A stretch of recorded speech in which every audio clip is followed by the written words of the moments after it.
Another one which I imagine will take another 6 hours. This topic is the football plan. So, what is the football plan? I think might be a good place to start it. Sorry, that's my question. Does anybody have a question? You, sir, what is the football plan? Great question. Dave, what is the football plan? I think it's wide ranging. Obviously, I've got to be right. The football plan is for the whole football club. I've got Will Ryder sat to my right. We brought Will in 18, just over 18 months, 20 months ago, and we have to build an academy that produces its players. Myself and Will have been in a meeting this afternoon with the Premiership Club, speaking about one of our players and negotiating one of our younger players. 2 years ago, when I first came into the football club, the academy is probably the worst I've seen or experienced in all my time at any football club. And there wasn't an energy, there wasn't an expertise, there wasn't a passion to develop players. Bringing Will in and supporting it, and an investment probably up to date, we're close to plus 600 grand, maybe 650 in terms of what the club has invested in the academy. That's in infrastructure, that's in people, that's in better training facilities, and from a club-led plan, it's where we want to go. It's what we believe is the right direction to travel for the football club. And you can only do it with good people. There's some brilliant people who work incredibly hard in the academy, and it looks after 120 players. And we do want to negotiate with the teams. We do want to negotiate with the best teams in the country for our academy players. So that's part of the football plan. We've got an academy section that then I'd love you to ask some questions to Will and get his feel and see where it's at. But that's then linked to, we built that from underneath, that's then linked to the football plan, the first team plan. I watched Planty play games for us this season. Start of the season, he was at a level where he had to go out and make games. The pathway for him was to go and be part of a grown-up environment, go and be part of an adult environment and learn football. Planty was someone who committed to them loans, incredibly committed to the loans. Come back, the Salisbury one we sent him to, again, he was away from home, he got him away from home. The football side of it probably wasn't the level, but he got him away from home, got him with a new set of people, a new set of players around him, and he come back. And one thing that we have got at the football club is a brilliant data and GPS system that we look at and monitor. And what we found with Planty is that his results, accelerations, decelerations, high intensity running capability was in the top 3. Every time we trained with the first team was in the top 3. So when Andy took over, he knew that from a physical point of view, he could accept the responsibility from a physical point of view, but technically would he make the right decisions? That's what you're always working against, from a development area to then a first team environment. Planty felt the love of you guys, felt the love of the fans, the supporters. You took him as your own, you give him that confidence to go out, but we knew he had the physical capabilities to go and do it. And when you see, and when you have pride in your work, and the pride in the academy, when you see how you guys received him, it's a credit to everyone in this room, everyone in the stand, that give that young player that chance. Sometimes I've seen where young players haven't been backed, and it's a nervous transition for them. Sorry? Absolutely, but again, he felt that love. He's talked about it. I spoke to him in the season. He's felt that, but again, we've not thrown him in. We've designed it. It's been 1 year of work behind the scenes that you've designed. So when he goes in, he's ready. But you never know how ready he is, mentally and how that. But you guys helped him through that and supported him. Now, when you then look at the football planning, and you look at Andy Crosby, and I look at the coaching team, when we send players into that environment, are they going to get looked after? Are they going to develop? Are they going to improve? Because if we improve them things, going back to the question about the club-led plan, if £1 million comes in for James' plan, 1 year, 2 years, 3 years, that's the way we can hopefully develop as a football club and start competing with them top 12 teams in the league, because there is that disparity. So there is a joined up plan, and it's something that we work on daily, and to be fair, it's the forefront of all our thinking. So that's an introduction to the football plan. Has anybody got any questions regarding that? Yes. Could I just ask Will, bearing in mind what David's been saying about the change in focus to more physical, bigger players? Yeah, I think from evening, by the way, I think from where we're at academy-wise, during the time I've been in post, we've recruited 90 plus players now within the academy, and that transition of players being signed into the academy has been a revelation in that we're able to. We've pretty much started again, if I'm being completely honest. And the players that we're now recruiting have got to have ability, for one, and they've got to be able to deal with the ball under pressure. They've got to be able to. The conversation Dave and myself have been in with a Premier League club today has been pretty much discussed at this level. They've also got to be able to run and get about the pitch, and they've got to be able to compete physically. We look at all that when we're recruiting younger players. The younger down you go, the more difficult it is, because if you're recruiting an under 9, for example, what that under 9 looks like when they get to under 18 level, you just don't know. But when we're looking at players at under 14s, under 15s, under 16s, you're able to get more of a gauge because of the maturity levels and the maturation that they've gone to. And that's the detail that we go into with regards to, can they compete physically, can they get about the pitch, and have they got potential long term. And when we're looking at your James Plant playing in the first team and his running capacity, he's now the shining light for the academy, and he's the one which we're able to home in on to say, look guys, if you're going to break through into our first team, you've got to be able to do what Planty does. Planty's running capabilities are through the roof for an under 18, and that gives us a chance then to try and bring that down throughout the age groups. The younger age groups, 9s, 10s, 11s, 12s, we want good players what have got running capacity. The higher up you go, you've got to have ability, but they have got to be able to get around the pitch as well. Any further questions on the football plan? Question for Will. Could you just explain the academy structure to us? Because you just mentioned the numbers there. What age categories they fall in?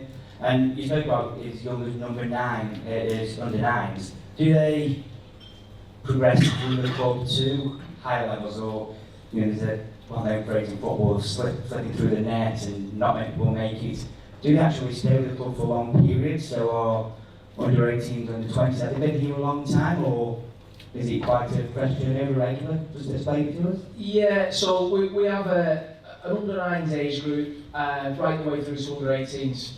We've got 9 teams within the academy, 120 players plus the score, so we're at 140 players.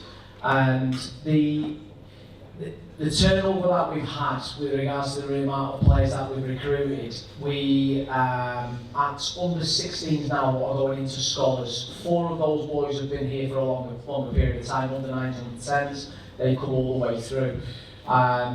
We've had 4 which were recruited between under 15 and under 16s, so half the age group. And then we just took the 9th scholar now, Louis Francis, who's just recently joined us 3-4 weeks ago. So there's a mixture, it just depends. And what we're aiming to try and do now is recruit our own younger, and then hopefully they progress right the way through. but it does depend on long-term potential, whether they are good enough. Because we're recruiting under 9s upwards, doesn't mean that we're not looking at recruiting more players and trying to improve. We're trying to improve all the time. The situation at under 15s, which will be under 16s in the coming season, that group's been transformed since September. A referee actually refereed us earlier on in the season, and he took us again 6 weeks ago, and he was like, is this the same age group? That age group hadn't won a game in 12 months. Now, it's not about winning in the academy, but it gives you an indication of where your players are at, and the age group now are able to go toe-to-toe with Category 1 clubs. And that's the same as all our age groups. When I first arrived at the club, we hardly ever played Category 1 clubs from what I was told by the staff, and we wouldn't have been ready, we wouldn't have been able to compete age group for age group. If we did play clubs from a higher category, generally we bounce players down to be able to compete. We now go toe-to-toe with your big clubs, age group for age group. We actually took our under 14s to Nottingham Forest during the Easter holidays, and Nottingham Forest were really open with us. When we got there, and even the day before, said we are going to have some under 15s playing. We played them earlier on in the season with our age group and competed and done really, really well. And you get parents on the other side from Nottingham Forest going, these are under 15s, they've got to be under 15s. All ours were under 14s. And Forest actually bounced players down to play against us, and that shows exactly where we're at this moment in time. Being able to put our players in different environments, being able to take next season's under 15s to Arsenal in August and go with the under 15s and not play players down shows that we've now got strength in depth in the academy.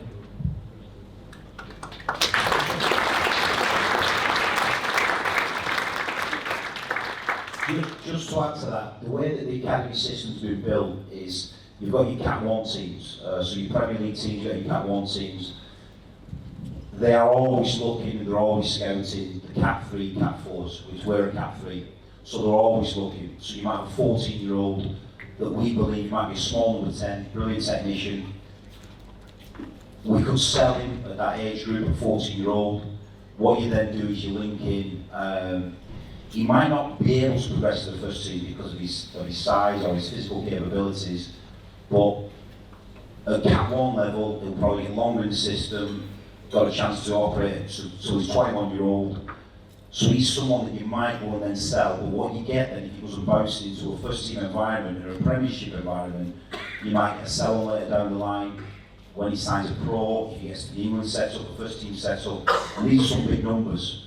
So the actual system, the whole academy system, operates where players at Cat 3 level can always move up. You're not just looking at your James Plant who gets in the first team. Every single player in the academy has got the opportunity to either move and be sold, or develop and try and get into our first team. So you've got the two options. But you have to be competing against the League 1 teams. You have to be giving the players league, champions, championship and premiership technical ability, or they won't come and touch you, and that's what Will's implemented right through the system. I just jump in on that again, if that's okay. So I got asked probably about 6 months ago from our regional manager from the EFL, and it links into the football plan. And so as an academy, what are you? Are you a producer for the first team, or are you going to be a club which is going to sell and to generate funds to then reinvest and reinvest into the club and into the academy? And my answer straight away was, well, we're both. We're going to be able to produce players for the first team, such as James and Tommy, who's also featured earlier on in the season. But we are also going to generate funds and opportunity for players to go and develop into players that hopefully go on and play in the Premier League.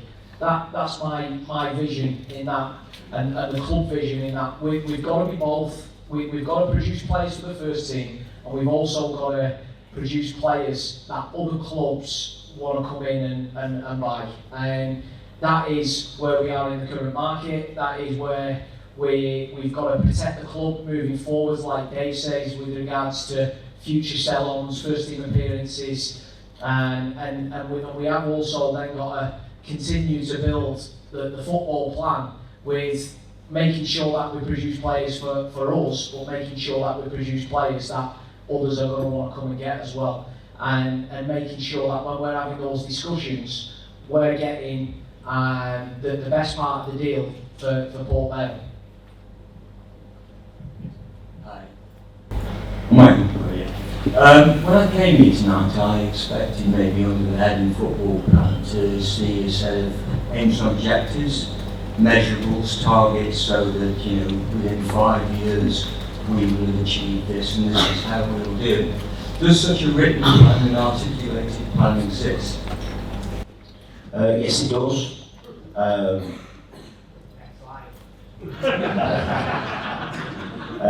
Yeah, it absolutely does. We're working towards a 5-year plan. That can change if more investment comes in, if different investment comes in, you can get there quicker.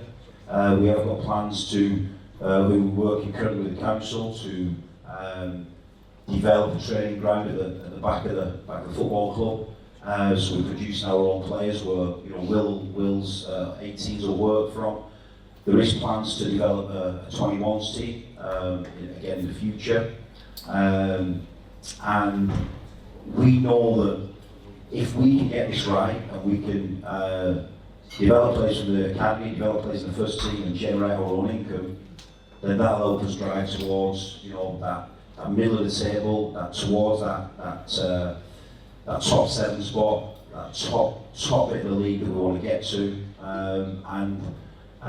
we have got that plan for it. If it can be done soon, it can be done soon, but certainly, over the next 5 years we're going to be driving towards where we need to get to in that league. I think the football plans obviously goes across the different categories that we've covered, or we will be covering. But is there any other final questions in the football plan before we move to the next slide? Well, you were a crew, weren't you? Are you basically on the crew part on the football side? No. Next slide. No, I'm kidding. No. I was at Crew for 18 months, and our model's very, very different. Crew, with regards to producing players for the first team and then selling and producing their own players, they have been very successful at it. I was brought in at Crew as, and I can say this because I was an outsider. Crew like to keep hold of their own ex-players, and they then come into their coaching system, and I was classed as an outsider, and they are evolving in a way that we're talking about more athletic players similar to us, but they are very structured in the way that they work. We're very different to that. I'm looking at our plan from being athletic and technically good, and we've got to be able to produce players, like I said earlier, that are going to be able to get around the pitch and they'll be able to compete. You want nothing more than players what are going to be able to compete, to outrun, to outfight, as well as play the attractive football. And so our plan is very different to Crew's.